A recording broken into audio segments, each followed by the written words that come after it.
is really. Here we go. Welcome, Suzi Quatro, to Just CHOPSING podcast. Don't know what you were doing there then, but I was just looking for in case you want to refer to anything, I have it next to me, the album, because some people say, what about this and this? And I go, okay, good. We're all good.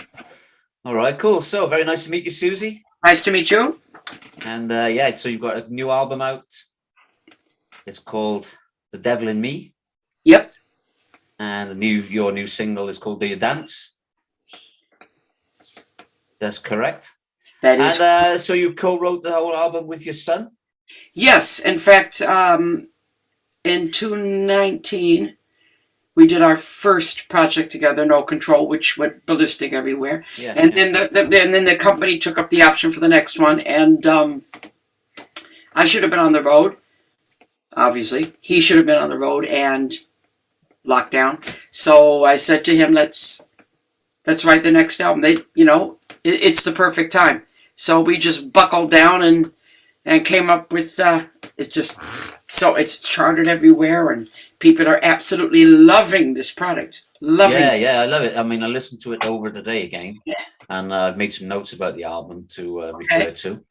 And I mean, obviously with COVID cancelling your touring schedule, I mean, I read or I hear somewhere that you had to cancel 100 gigs or so.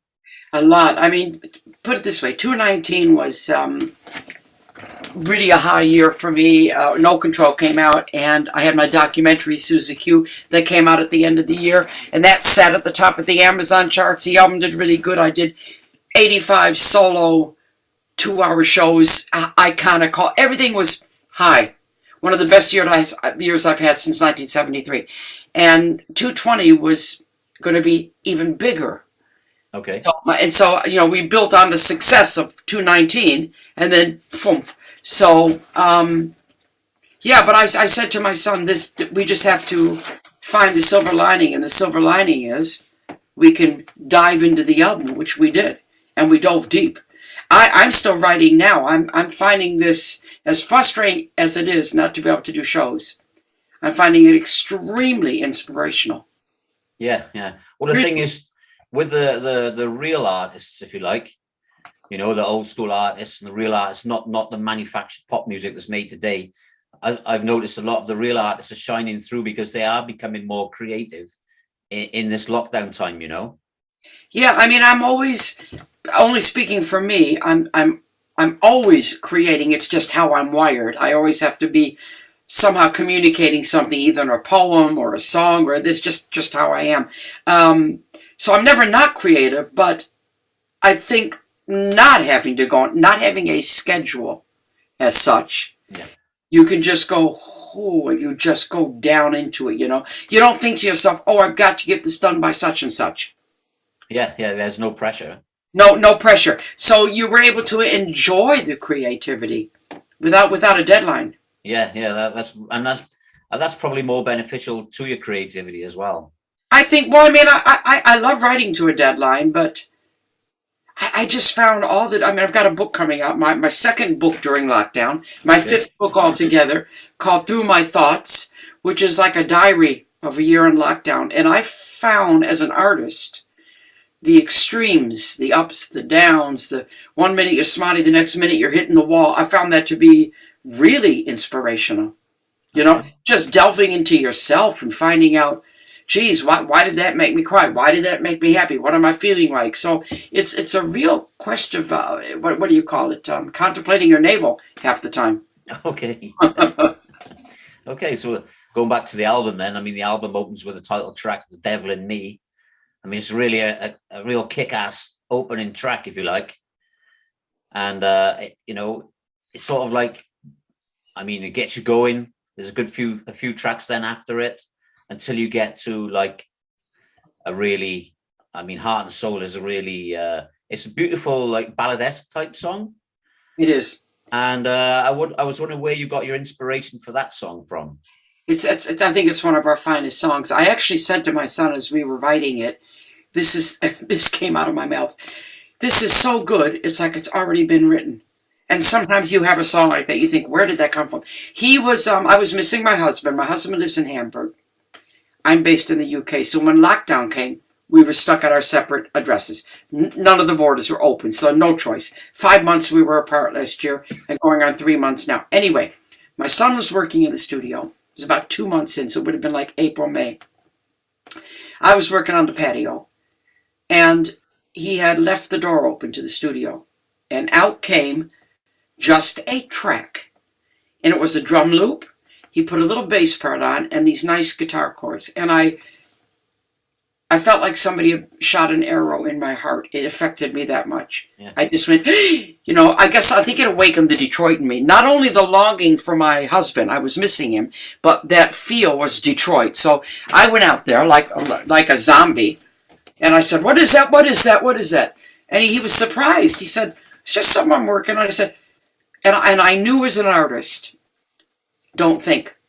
This is important. Don't think. Something went here. Keep it here. Do not think. So I went and I just said, put it on, give me the headphones, turn on the mic. And I sang, without putting any brain power to it, the first 4 lines of the song exactly as you hear it, in a voice I have never used before. Now that's a strange thing to happen. Yeah, yeah. Very strange. And there was no other way you could sing that song. There were no other words but those words, and no other voice you could use to sing it. Did a Jameson bass on there too, I gotta say. It's kind of Motown, isn't it? Really. Yeah, yeah. It is a really nice song, to be honest. Yeah, it's a beautiful song. Thank you. Maybe you should release it at Christmas. It's got that Christmas vibe right Well, it was out this Christmas. Oh, right, okay. That was the first release for it, and it is kind of a timeless song, because you can say I Need You Home for Christmas any time of the year. There's a fabulous YouTube video on it. You got to watch it. Okay. It will bring a tear to your eye. Yeah, yeah, it's a great song. And then you're getting back rocking with it with Get Out of Jail. Yeah, this makes me laugh, because we had started to write. And I was showing my son, I have these ideas, and he said, I have these few ideas. This is one of the ideas he showed me. He had the riff, and he said, I've got this crazy idea, Mom. He said about, you got to break out of jail because you got to do one more gig. And I thought, okay, it was a little bit off the wall. And I started to work on that. Must have been around May or June. And I said to Richard, I'm not going to do this song, this Get Out of Jail, because now it's happening. So yeah. I waited till then. I thought, now this song is real easy. Your idea, easy peasy, and then everything just flew on that. I really like that one. It's a fun one. And then he came up with the idea about that chain gang thing, Yeah, yeah. Yeah, and that worked too. And he said, can you come up with something? I said, sure, love it. And apparently I drove everybody mad, because every 5 seconds I would break into that. Oh, Lord, life ain't. Oh, yeah. It didn't matter where we were. We could be in the middle of another track, and I just would break into it. So everybody said, shut up. Okay. And asked me if I did shut up. No. Oh, you're Suzi Quatro, man. I know. Correct. So then it goes back down a bit to Isolation Blues, which is it's got a bit of a southern drawl to it. Now, that is the song that surprised me, that so many people have picked this out, not as a single, but as one of their favorite tracks. Over and over again, I finally said to a guy who was reviewing the album, I said, why are you people picking this song? I mean, I like it, but it's not my favorite, but they so many people. And he said, I'll tell you why. I said, okay. He said, I've done a lot of reviews lately, a lot of people putting out music. And everybody I reviewed has their COVID song on the album. I said, right. And he said, all of them are contrived. He said, yours is not. Yeah. I take that as a big compliment. Yeah, for sure, yeah. And when Richard gave me the riff, he said, here, Mom, what do you think of this? I said, I like that. He said, what about Lockdown Blues? I said, no. It's Isolation Blues. And I went into my little bubble that I sit in on the patio, and I dug down. I thought, okay, how am I I really sat there, I thought, how am I feeling right now? Way down, gloves off, Yeah. So that's what you're hearing. But at the same time, it's a hopeful lockdown song, because it's done with strength, isn't it? Yeah. Yeah, it's a nice song as well. And then you got two sort of like sway songs. A bit of a smoochy song, I would like to call it, I think. Well, Love's Gone Bad? Yeah.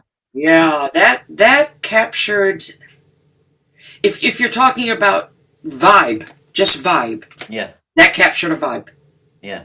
Yeah, and that's such a strange thing when I say that, because you cannot create a vibe. It has to just be caught, Yeah. and that's what that did. I love that. It's one of my favorite.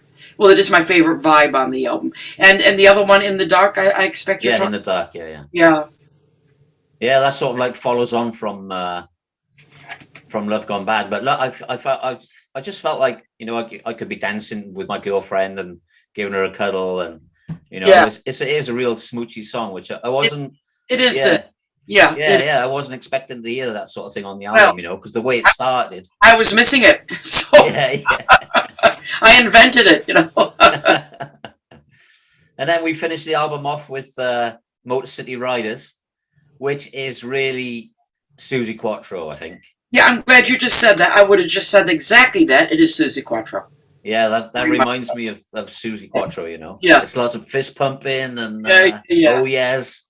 Yeah. Yeah, so that's, Yeah, I mean, in all, it's a great album, I gotta be honest. Thank you. I had to work very hard on those lyrics for that, because every syllable was important to me, because it was my life Okay.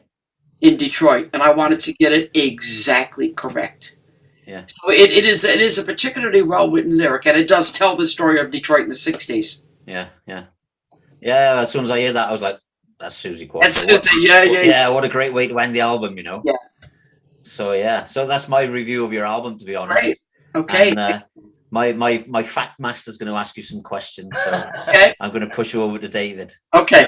Thank you very much. Thank you, sir. I just wanted to, before we go, I wanted to take you back a little bit, and we'll talk about some of the stuff we've done in the past as well. But before we do that, what do you think you owe your longevity to? Because obviously you've been in the music industry now for a long, long time, and you keep creating these great tunes and these great sounds and great songs. You know, what do you put that down to?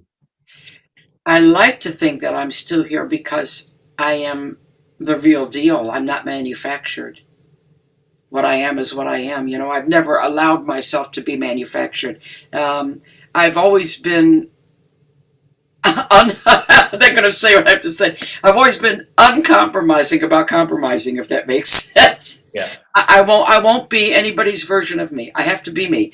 And I've stuck with that my whole life. And, you know, the fact that I didn't have a niche to fit into the whole time I was growing up and musically trying to find what I was going to do, I just stuck to me. That's put me, that has really lasted the test of time.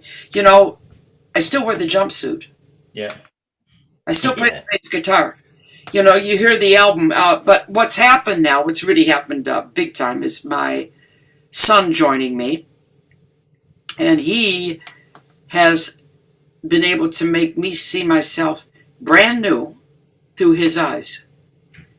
I don't quite know how he managed it, but that's what's happened. So, you know, he's got 36-year-old generation of music, so different to mine, and he brought that to the table. They write kind of differently and all that, which is fine. Every generation has their way of doing things. And he also brought in his DNA, me, watching me from as far back as his memory goes on that stage. So he's relit my fire. I'm looking at him, looking at me, and going, wow. So it's fantastic. We created a perfect storm, and I've brought to the table my 70 years of age, my 57 years in the business, and my life experience. And it just did this. He kept saying on this album, because the last one, we got our feet wet. We hadn't worked together before. It was anything goes. I said, there's no limitations. Anything we want to do, if it's good, it's good. And this one, he kept saying, trust me. He must have said it 100 times. Trust me. Trust me. I know what this album should sound like. Trust me. And I did. Because when anybody's that certain, he had a vision. He wanted it to be as groundbreaking as the first album. And because he loves that Suzi Quatro so much, and that's what he was feeling, I did trust him. Yeah. Okay. Not to say we didn't have a few in and outs, of course. When you're creating, you will. You know, and in fact, quick story just to illustrate that same song, My Heart and Soul. We were in the studio, and I was putting down the main vocal. So then you're in professional mode, and Suzi Quatro's putting down the vocal on the finished track. Okay. So I'm singing away, and you're vulnerable. Whenever you're singing or performing and you're in the studio, you're vulnerable. You hold me, it sounds good. You're peeking out the glass to see if anybody's liking it. It's just how it is. And right in the middle of it, Richard just stopped the tape, my son. And I said, "What's the matter?" He said, "You're not doing it." I got defensive, and I said, "What do you mean I'm not doing it? So, you're grounded." And he said, "Well, you're not giving me goosebumps." And then I got embarrassed, and I said, "What is it I'm not giving you? You have to explain." But I was really just embarrassed. And he said, "Wait a minute, Mom. Wait. Just wait a minute." And he played the demo in my head, and immediately I heard it. Immediately. So what had happened was the demo was non-thinking, just joyously letting it out your heart and soul. And there I was being Suzi Quatro, putting down her vocal. And I heard the difference. And that was smart of him. Smart of him to hear it, and even smarter to know what he wasn't getting. Yeah. So I said, got it, Richard, got it. And I just took a little walk around the street, came back, just stripped everything away, and just went back into that place where I was the first time I sang it. So that's so when he says trust me, I have to. Yeah. I mean, you dug a little deeper, brought that emotion into the song, and then yeah. It was easy then. Once I'd heard that vocal, that non-thinking vocal, I went, "Oh my God, yes!" I was being Suzi Quatro. Yeah. Right then in the studio. Wasn't doing that vocal, I was being Suzi Quatro, which is what you do. I'm about to put my vocal down. It's not the same thing sometimes, Yeah. So clever of him. Yeah, very good. Yeah, brave as well. A very. Yeah. See this face, yeah. I did have a word with him though after that, and he doesn't mind me telling him. I did say the next day, I said, "You have to learn a little thing called studio diplomacy." Okay. I said, "Fair enough, your comment, and you were correct, but if I wasn't so long in the tooth, you could have destroyed my confidence." Yeah. And he got that totally. I said, "You really, not that you can't say your truth. Of course you have to be truthful. Everybody does. But sometimes you have to just take a step back a little bit and put it the way that the artist can hear it." Yeah. And at the end of the day, I am the artist, because you can't destroy you. The right chosen phrase and you're done. You can't sing a note. Yeah. And that we're sensitive as artists, we just are. And Richard's an artist too, but he got that, and he tread more carefully after that. And I think he was frustrated himself because he wasn't getting what he needed to get. Yeah. Yeah. Interesting.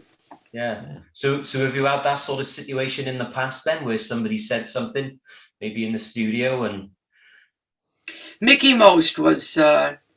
He was a bit like that, and he never could record me, and he was the first to admit it. He didn't know how to get me on tape, just didn't know.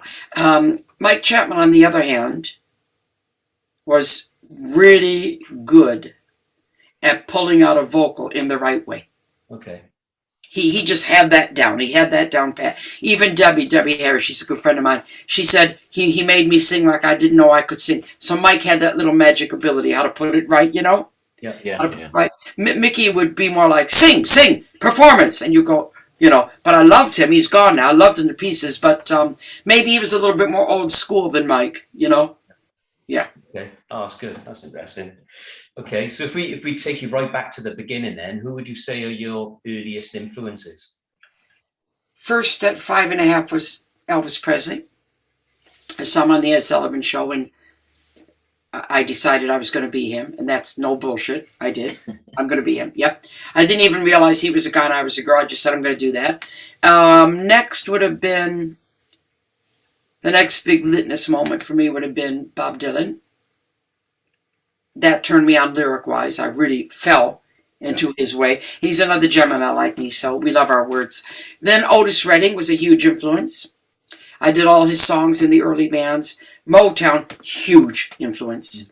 If you listen to my bass lines and my backing vocals on this album, you will hear Motown. Okay. So I was weaned on that. I'm from Detroit, and I used to sing along to the backgrounds and not to the lead vocal. Yeah. So who else after that? Billie Holiday, believe it or not. I liked her phrasing. Yeah. and Canned Heat. I like the boogie of Canned Heat. And that's kind of it. Yeah, okay. And You got that's some- where you yeah, you- sort of got the bug. Sorry, Ted. That's where you sort of got the bug, and then you were playing in your father's band as well at a very, very young age. I was 7, and my first instrument was bongo drums, and he used to take me along to his, sometimes, not always, he's supposed to drop me off at church. And many times he didn't drop me off at church, and he took me to his Sunday afternoon gig at the Oakland Hills Country Club, and he let me sit in front of the band and play. Brilliant. Fantastic. Well, I think one of my big numbers was Mac the Knife. You know? Oh, the sharp pen. And I got a quarter, 25 cents to spend in the bowling machine.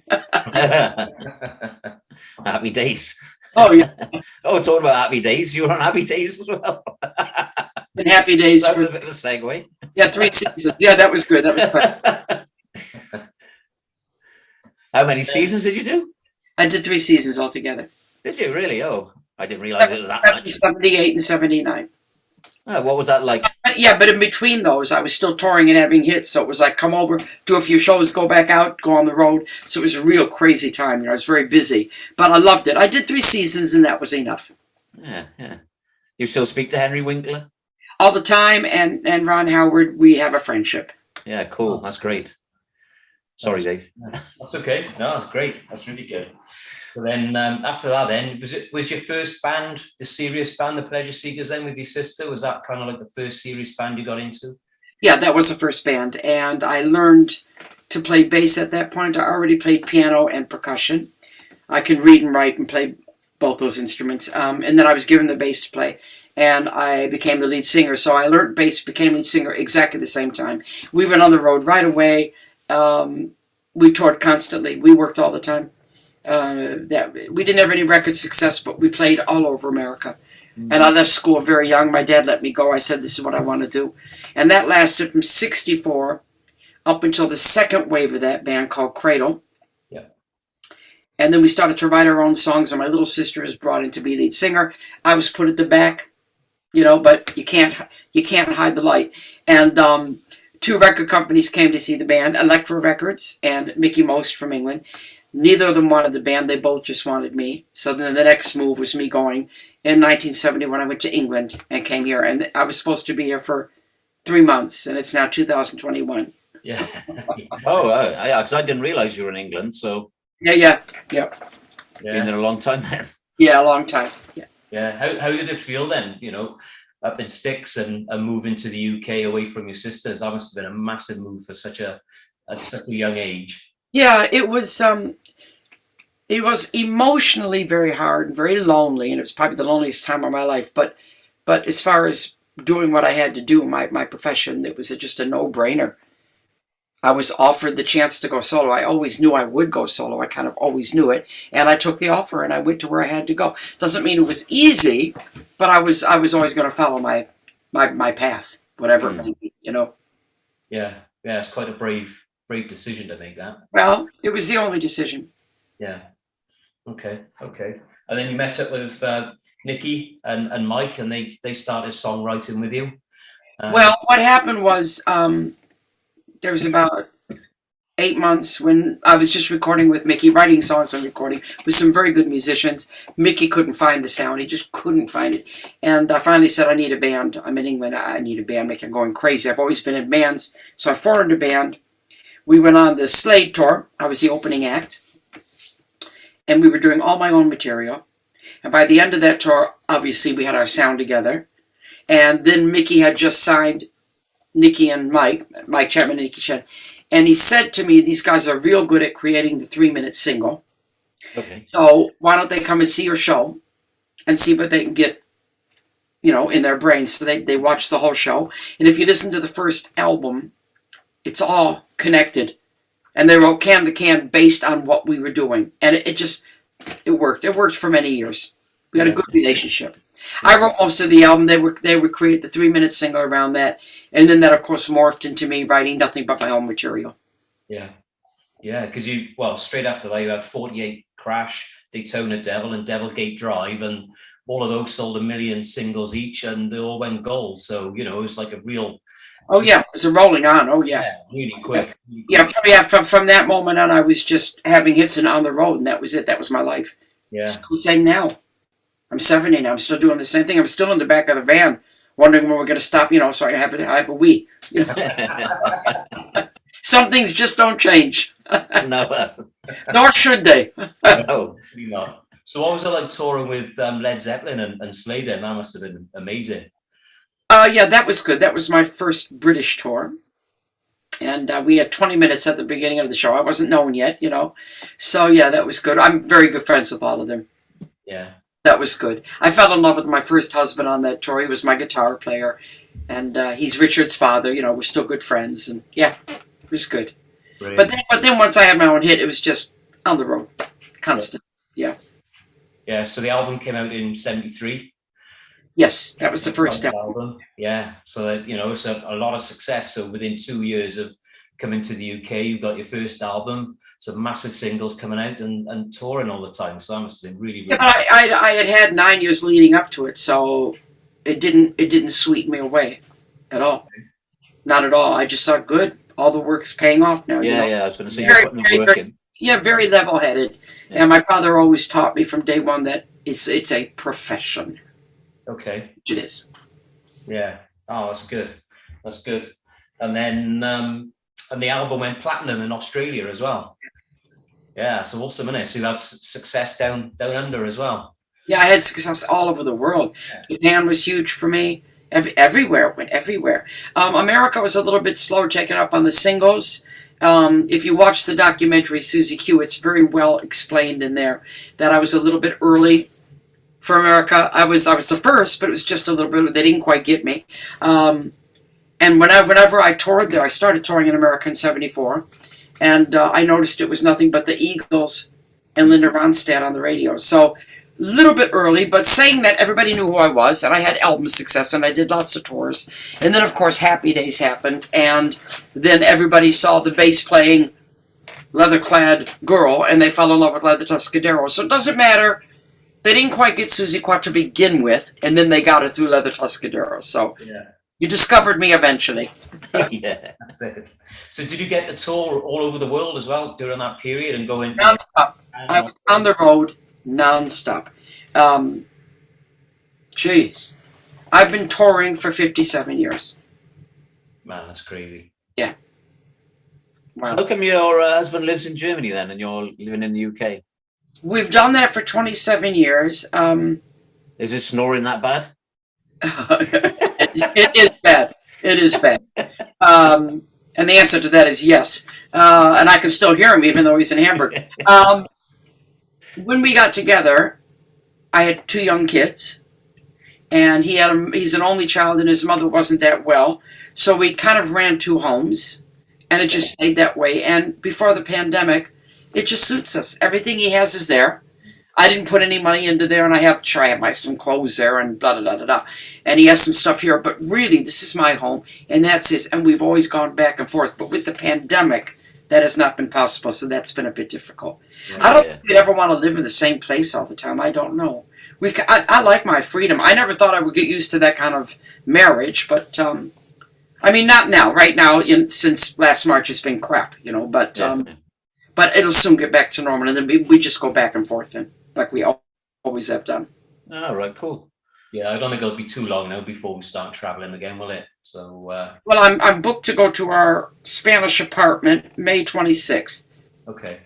I know you have to get the COVID test and follow the rules and all that, but I'm pretty sure I'll get there and back. And then my first gig is on June the 12th at the Peterborough Showground. So hooray! Cool. Yeah, back on the road. Yeah. And how long is that tour for then? Well, that's the first of the gigs. And then, what's in the book? It changes daily. It does. It looks like I'm working in July I'm in Spain. Lots of gigs in Germany. In August I'm in Holland. I'm in London at the Royal Albert Hall next year, the 22nd. I'm in Australia next year. So the gigs are here. Let's just hope it's all going to go forward. Yeah. Where are you playing in Holland then? Sorry. You get your glasses back on. I do. Holland. Where is Holland? I can't find it now. Hang on. I'm in Denver, Holland, at the Dickie Woodstock Festival. Okay. Okay. Where that Whatever is. that is. Yeah, whatever that is. Yeah. Because I'm in Holland, so.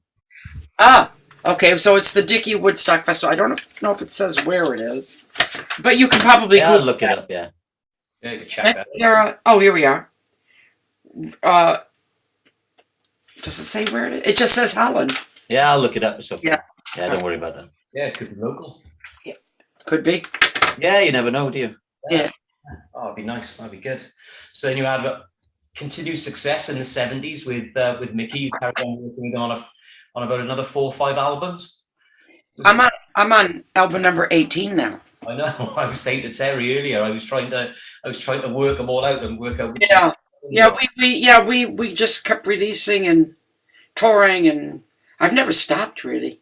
Yeah, that's mad. That's mad. Stayed with Mike a long time. We even went to Dreamland with him when they started the Dreamland label, and then various bits and pieces. And there was a period where I was getting divorced. So that was a little bit what I call my lost years. That's always difficult. Transition. In the 80s, I did a lot of acting. I did musicals and started doing radio in the 90s. I dove back into my music big time in 91 when I was divorced, and then I felt free again to just be who I was, and I dove back in, and then everything started coming real good again. Very creative. Yeah. Yeah, that's good. That's good because you did some charity work as well with what was it, Children in Need in '86 on the Bowie Heroes cover as well, and that did really that's right. Yeah, and then Ferry as well in '87 that went #1 with Let It Be. That's right. Yeah, so that must have been cool working with some of those guys as well that were on those tracks with you. Yeah, it was nice to see everybody. It always is nice when you do those things. Yeah, that's nice. And then 2006, Back to the Drive album, and I was kind of like, going back to coming back in. Yeah, that was a real hello, I'm back. And that's that the opening track says that I'm back. Yeah, and Mike Chapman was executive producer on that, and Andy Scott produced it, and very good album. Did real good critically. Everybody loved it. And then after that was In the Spotlight with Mike. I hadn't done an album with him for many years. We did a whole album. And then there was the Quatro, Scott and Powell after that, with Andy Scott and Don Powell from Slade, Andy from Sweet, and me. That charted. Very good album. And then No Control. Yeah. And then The Devil in Me. And I'm writing now for the next one. I can't stop writing. I'm so creative right now. I don't want to let it go. Yeah. Keep it going while. Absolutely. It's flying out of the air, Yeah. Oh, it's amazing. It's amazing. And the record sales then back in 2006, it was 50 million. So crikey, God knows where they are now then. Oh, I think we're around 56 million now. Amazing. Yeah. That's huge. Amazing. Phenomenal, isn't it? That is phenomenal. What does Richard have a band then? He's just starting a band. Very good players, and they've been working in the studio out there. And they called me out the other day, about a month ago now, and they said, "Would you like to come hear some stuff?" So I was prepared to have to be polite, and I went in there, and they played me this stuff, and I went, "Whoa, I mean, good." I said, "You guys, this sounds kind of like Crosby, Stills and Nash, and they went, "Who?" Yeah. I said, "Good that you don't know them." Yeah. No, it's good because it means they weren't copying. They weren't copying, Yeah. So anyway, he's got a good band. I'd rather him do his own thing than to be in my band and do Can the Can of 48 Crash. I want him to make his way now. I've said that to him. I said, "You've got a good shot now.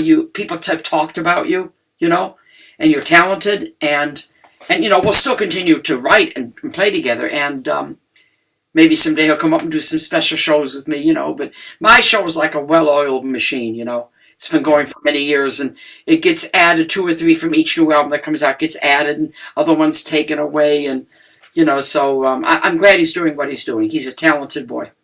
Oh, yeah, cool. I wasn't sure what sort of role. I know you played the co-writer role with your album, or the last 2 albums, but I wasn't sure if he was actually in a band or if he was sort of producer or anything. I would like him to produce, and I think he's looking into that, but I think he wants to go on the road, and that's why he's formed a band. Okay, cool. That'd be really interesting. Yeah. Yeah, he was working with a band called Rat Boy. He was a crew, and also with Biba Doobie. He's her guitar tech, and he did all over the world. They went everywhere, and he said to me, "I don't want to be in the crew. I want to be out on the stage." So I said, "Then you got to get your band together." Yeah. Yeah. Cool. Nice. Cool. Yeah, is he singing as well? Did you say? No, but I mean he can sing, but he's not really a singer. He's a guitar player and a songwriter, and he could produce. I said, Well, we did produce both albums together, so he can obviously do it. He's got a real good feel for music. Good feel. Yeah, and a good ear by the sound of it. Yes. Yeah. Very, very good. Yeah. Yeah, that's always important. Oh yeah. So That's good. And then you've had a few notorieties with being inducted into Michigan Hall of Fame, Rock and Roll Hall of Fame, and things like that. That must have been really nice to be able to go back and. Oh God, yeah. I've had so many awards. Yeah, Michigan Hall of Fame. I got the Woman of Valor in Texas. I got the She-Rocks Icon Award. Nice. Yeah, it's nice, isn't it? well, it's nice to be recognised, I suppose. Oh yeah, I like my awards. I When can't would you be willing to accept us to try to keep me away? yeah. I can't see any awards anywhere, but I can see plenty of sunglasses behind you. I have an ego room up on the 3rd floor of my house. There's plenty of gold discs in the dining room everywhere, but I have an ego room that I keep everything up there. It's a private room. You have to go up 2 flights of stairs, and it's got everything. You go in there, and you don't come down. Nice. Oh, right, okay. A bit of Dorian Gray, is it? Yeah. Yeah. Oh, it's nice. So, what sort of advice would you have for young singer-songwriters and musicians coming into the industry today? Take it serious. If you're going to be in it, take it serious. Be prepared to give up normal life. Always be professional. Don't live your image off the stage. Yeah, that's important. Mm-hmm. And always give 300% when you're out there. Yeah. And never take an audience for granted. You can never rest on your laurels. Every audience is a brand new battle to win. You got to win them over every time. That's how I feel, anyway. Yeah, for sure. I mean, especially with the longevity of your career. I mean, you've got the older people still listening to music, and now you've got probably their grandchildren coming through listening to music. That's fantastic. So for sure, every audience is going to be different, Sure. I always, when I go out on stage, I always have the same feeling like, oh God, I hope they like me, and that's healthy. Yeah. Not, oh, they're gonna like me. No, I hope they will like me. Yeah. Yeah, for sure. Okay. Well, we like you, Suzi. So thank you for gracing us with your presence today. My pleasure. Hope you got everything you needed. Yeah, like I said, we'll promote your new album. We'll Great. post all your links and Good. We'll Okay. tell everyone about it. Thank you both very much. It was nice to talk to you. Thank you, it's lovely Suzi. to have you on. Thank you for Okay. coming. Thanks. Okay. Okay. Bye. Thank you. Thanks. Bye-bye. How did you think that went, Dave? Really good. Yeah, I haven't posted, so that's okay. No, it was good, and your chest held up well as well with regards to the review, so that was good. well, I've been holding it in. Yeah, But enough about that. in the music industry, it's just insane, isn't it? What a long time with no break, really. Yeah, or not very much of a break anyway. It is a long time. It's a long time to be on the road, and it's a long time to try and keep a career going, isn't it? I mean, even working in a factory for 50 years is a long time. So yeah, that's right. Trying to stay relevant in the music industry is even more difficult, Yeah, man, she's definitely. So yeah, it's brilliant. Yeah, but the album's great. Yeah. So hopefully I'll be able to catch a show in the UK, and you'll be able to catch one in Holland. I hope so. Yeah, That would be interesting, wouldn't it? Yeah, it'd be nice to get a bit of live footage from the pit where we are, and be able to put that on one of our shows there. Yeah, that would be good if we could get like a little bit of a video cam. Definitely, to be honest. Yeah. I've got a new story for us. Okay. And it's a record holding. I don't know what record he's holding, but he's a giant rabbit. And Darius, who holds the Guinness World Record citation for the world's longest rabbit, so I suppose that's from ears to feet. I guess, yeah. He's been stolen. The rabbit's been stolen. Yeah, somebody's stolen him. Oh. So he's been rabbit napped. So he's probably he's how big is he? He's actually 4 foot 3 inches at full stretch. What is that? My rabbits were big. And he weighs around between 7 and 9 kilos. That's massive. So he's probably about as big as your dog. Yeah, that is huge. So he's been stolen. And he's probably in a stew somewhere, to be honest. Oh, don't say that. But why else would you steal a rabbit so big?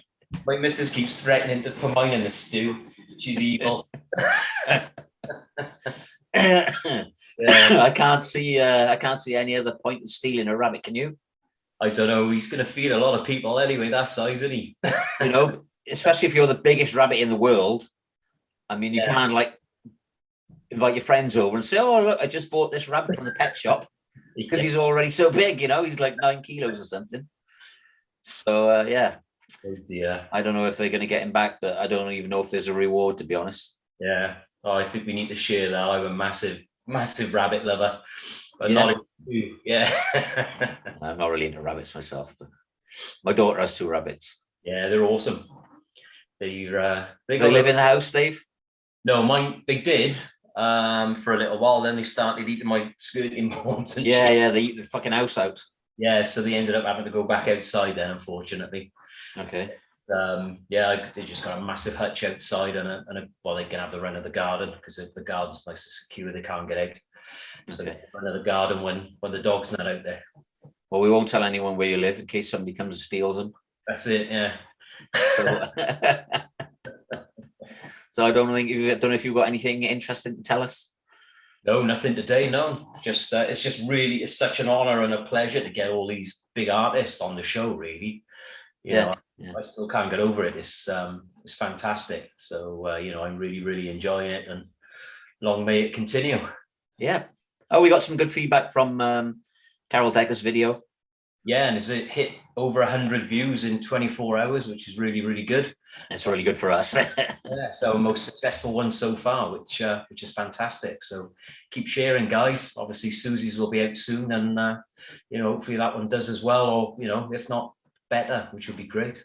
Yeah, and I'd just like to say that when we do make these episodes with artists, I mean, some of the artists are not actually sharing them on their pages. So if they really want to get heard, I mean, I know they don't need us to promote it, but if they want to get heard, then on our podcast, then they should really share it. So yeah, that's right. And hats off to Shannon. She likes everything on the podcast page, but Shannon, you need to start sharing it as well. She shared it today. Yeah. She did. I get a list every day of like 300 likes from Shannon, and then but there's no shares. I don't see any shares going on. So we need the people in the group to share the page also. Definitely, yeah. And it'll only get bigger and bigger, and then we can get better and better guests. That's right. That's what it's all about, isn't it? That's the name of the game. We still want to keep it casual. Yeah. We want to keep the show casual, but we also would like to be able to get some guests that people actually want to listen to. Well, I'm not saying that in a derogatory way against the guests that we've already had on. But I mean,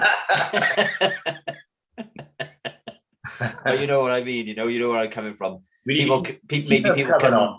Yeah, but maybe people can ask for guests. Yeah, well, some of the feedback I've had, because obviously they know that we're mainly into kind of like heavy rock bands, but with regards to some of the genre of music that we do listen to, we are open to listen to a lot of different music. And with the 80s revival, obviously we got Carol on, and it'd be nice to have some other 80s bands on as well.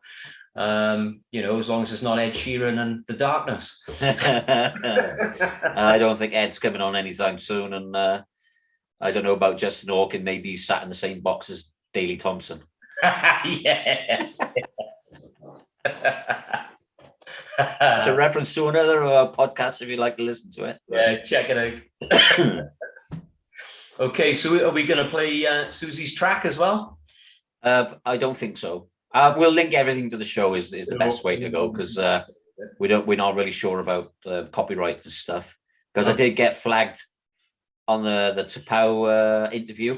Okay. We got flagged for that, for copyright for China in Your Hand, not for the actual song, but only for a section of China in Your Hand. Okay. So I think if we can get an intro video made, it'll have to be under 40 seconds long with that music. Because it came up on Facebook with a, I was going to say a melding then, but that's Dutch, a warning, if you like, saying that it's over 43 seconds long.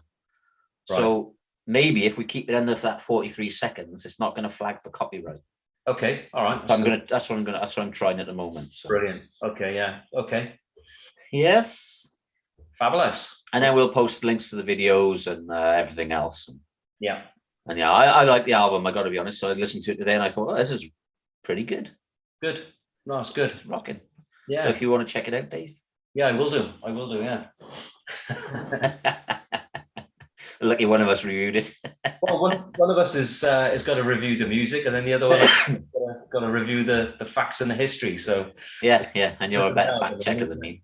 I don't know about that, but yeah, well, the way the podcast rolls, I mean, we usually take it in turns. Yeah. So I mean, we're pretty pliable, if you like. Yeah. A bit like Morph. Yes. Or soft and squidgy. Yeah, I am at the moment. That's for sure. Yeah, that's lockdown bodies, isn't it? Yeah. All right then, mate. So enough of us rambling on, I guess. Yes. We'll say goodbye to our fans, because we've got quite a good fan base growing, I believe. Yeah. Videos are doing well. Everything's creeping up slowly. So fantastic. Thanks for listening, guys, and thanks for keeping us alive. Thanks for keeping us alive so long. Yeah, it's brilliant. It is brilliant. So, all right, mate. I have got one shout out. Oh, go on then. For Neil George, who hasn't liked or shared anything for ages. Neil, you might be a married man now, but get off the nest and get on your phone. What I would like to actually say is congratulations to Neil and Vicky. Look at that. He's got to keep sharing our podcasts. Congratulations on finally getting married the other day. Yes. And it's just a shame that we couldn't be there, because I'm sure we would have had a great time all together as a family. But we'll look forward to the party, I guess. Don't know when it'll be, but he hasn't invited us yet. I think they're aiming for something October this year. Hopefully. Maybe he won't invite us now after my slating on the last podcast. Yeah, when it was your fault for not inviting him. Yeah, it was my fault. I sent the email to the wrong address. So that was a bit of a bummer. I did send him a message saying I apologized, and we will get him back on. And when he comes back on, he is going to be a married man. Yes, I know. So he'll have to try and cover that thumbprint that's on his head. That's right. And hopefully Vicky will give him his testicles back so he can ask us some good questions. Yeah, for sure. All right then, mate. Brilliant. Okay. All right. Ta-ra. Yeah, take care. Ta-ra, Neil. Ta-ra. Get off the nest.